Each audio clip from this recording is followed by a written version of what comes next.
Welcome to the Slop Farm. Enjoy the video. You're starting with the essentials.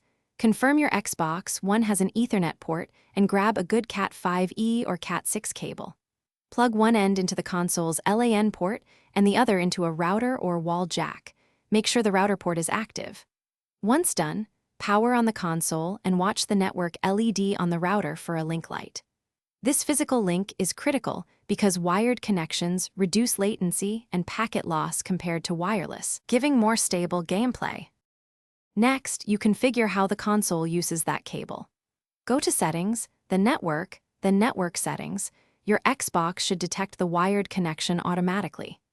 If it doesn't, select to set up a wired connection or restart the network stack by going offline then back online.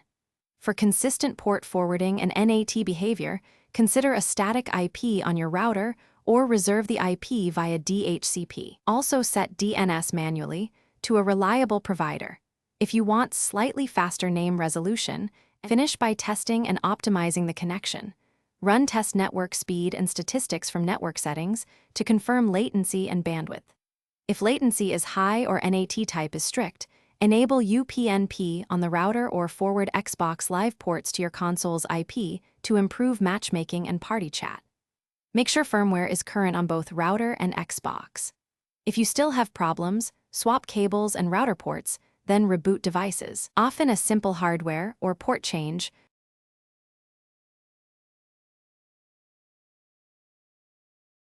Thanks for watching. Consider subscribing if we helped you today.